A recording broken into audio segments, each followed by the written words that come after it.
Right now in your Fast Track to 7, the community of Christine, North Dakota coming together to help one of their own. Last Friday, we told you about a massive fire ripping through this home. The Wybe family is now without many things, something community members say they want to help with. It has been amazing how the community has come together for them and gotten everything that they need. I mean, they all lost everything, shoes, socks, everything. Extra donated items that are left will be sold in a rummage sale, most likely in May. The proceeds from that sale, though, will go back to the Wybe family. And we're still waiting to learn the cause of an apartment fire in South Fargo over the weekend. You can see some of the damage here in this video. The fire happened on a balcony of an apartment at 5050 Amber Valley Parkway South. It was around 2 yesterday morning. Crews were able to get the fire out quickly, but people from 3 separate apartment units are now displaced. Again, we don't know the cause of the fire yet, but the cost of damages has now been estimated at $200,000. Happening today, a woman charged for her role in a deadly West Fargo crash is due in court. Takoya Saldana is charged with manslaughter and negligent homicide in the crash last April on Main Avenue and 17th Street East. The North Dakota Highway Patrol alleges that Saldana was drinking and driving. Today's court appearance is for a change of plea, where she is expected to plead guilty. Troopers say Saldana crashed into 31-year-old Thomas Fredette at a high rate of speed. He later died at the hospital. Saldana and her passenger were not hurt.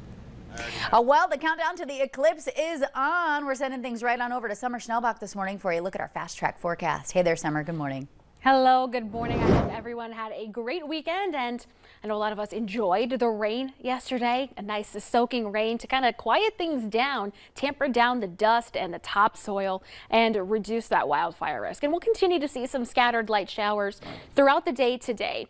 Warmer, more spring-like temperatures are right around the corner, and in fact we've got more chances for rain in the extended forecast as well. Temperatures right now generally in the 30s to low 40s, 43 in Baudette, 37 in Roseau, 36 in Grand Forks and Devil's Lake as well. Southern Valley temperatures also mid-upper 30s to low 40s. Right at 40 in Fargo, 37 Detroit Lakes, Wadena, 36 in Oaks. Satellite and radar shows the current showers, even a little bit of snow mixing in parts of southeastern North Dakota. More of those flakes are in south central North Dakota, where temperatures are just a little bit cooler. And we've got a few drops from time to time redeveloping and moving into the Fergus Falls area. Northern Valley, northern Minnesota is looking pretty quiet. It's out towards Candu, Maddock, Devil's Lake that we're seeing some rain showers, but more rain is on the way for later this afternoon. Looking at your out the door forecast, will continue to be cloudy with areas of showers through this afternoon. Temperatures in Fargo, mid and upper 40s, so looking pretty nice. And one big change, less wind today. That's going to be a nice change from what we saw this weekend. Perhaps a degree or two warmer in Grand Forks. Now, the all-important eclipse forecast. Here's a look at the big picture. The path of totality looking to be a little bit more promising with some breaks in the cloud cover. Still a line of storms expected to the south and east from the path of totality. Here across the tri-state area, a couple of breaks in the clouds possible this afternoon across the far north. Still remaining as optimistic as possible, though it is looking pretty cloudy with continued showers. Otherwise, Ashland, temperatures today going to be in the 40s for most areas. Low 50s possible across the far northern valley. We've got 60s, we've got low 70s in the forecast. Check out your Valley News Live weather app for that full 11 day. Yeah, at least we can look forward to the warm temperatures, and I for one will still be outside doing my best to try to catch a glimpse. I don't know. Oh yeah, me too. Thank you for the update so far this morning, Summer. Well, new for you this morning, property owners who believe their assessment valuation is inaccurate may present your case tomorrow morning in the City Commission chambers in City Hall. If anyone wishes to appear before the City Board of Equalization, it's recommended that you notify the Fargo Assessor's Office. The number on your screen, 701-241-1340, or online at the website on your screen, fargond.gov/assessor, before the meeting tomorrow. After tomorrow, property owners will be unable to seek an appeal of the 2024 valuation through the City of Fargo. However, you can file an appeal with the Cass County Board of Equalization that meets in June. Well, grab your paintbrushes, but leave your smock at home, because this artist's motto is the messier the better. We're talking about Scribble Lady. She says her mission aims to make art feel less intimidating and has been helping people explore new techniques since 2022. The Valley Today's Tatum Miller is live at Scribble Lady this morning, learning how they foster creation through embracing imperfection. Good morning. Good morning, Ashlyn. I'm here live with Hannah Stelter, a local artist based here in Fargo. And Hannah, you have your own shop, you have your own studio. How do you start your mornings? I know you have a little bit of a ritual. Yes, so I do a journal practice every day. I call it my emotional portrait journaling. So basically this is one of my sketchbooks, and every day I sit down and I draw a portrait that represents how I'm feeling. I love it. Do you want to kind of take me through your entire process here? Yeah, so I'll do a little demo on here for you. I've kind of drawn the base already. But basically, I ask myself a series of questions, starting with how does my head feel?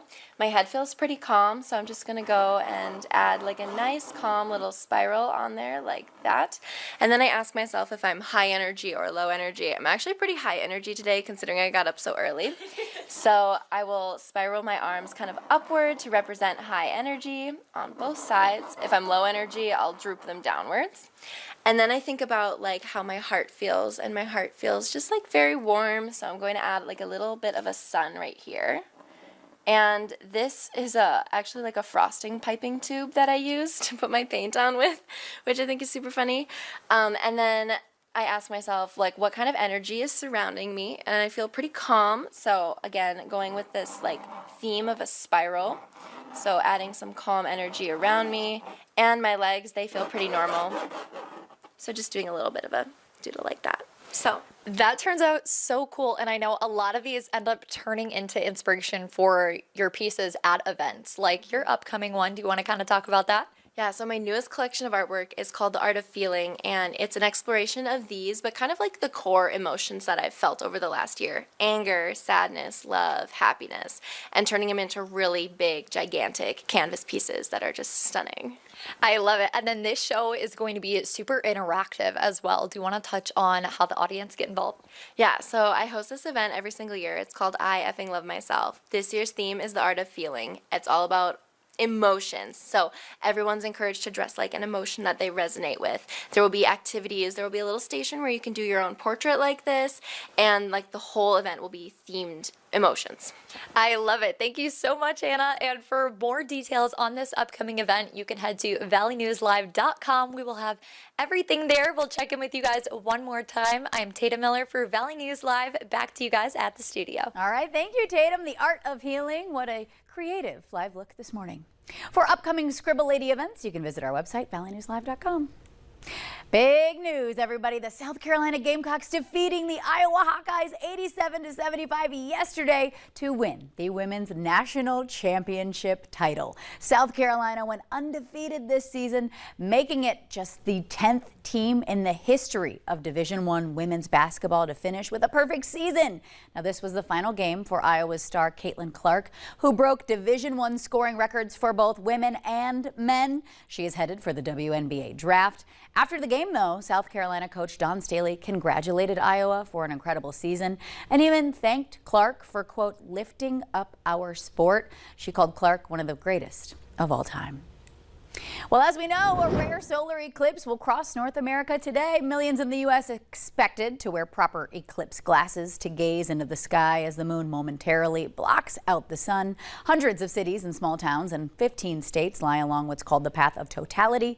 Here at home, though, we'll see a partial eclipse roughly from 1 to 3 p.m., maximum viewing at 2 p.m. MSUM Planetarium will be hosting a live stream of the eclipse from a location along the path of totality. The FM Astro Club also has an event planned, weather permitting, as well as the public library in Grand Forks. And if you're trying to get your hands on some eclipse glasses, most libraries across the region are offering them for free. They're also on sale at many gas stations and Lowe's and Menards. And you can watch live coverage of the total eclipse later today on both KVLY and KXJB. The Today Show and CBS Mornings are just about to start, but the Valley Today rolls on. Join me here next on the Fargo CW. In the meantime, have a wonderful day. Stay safe. Thanks for waking up and joining us on your Monday.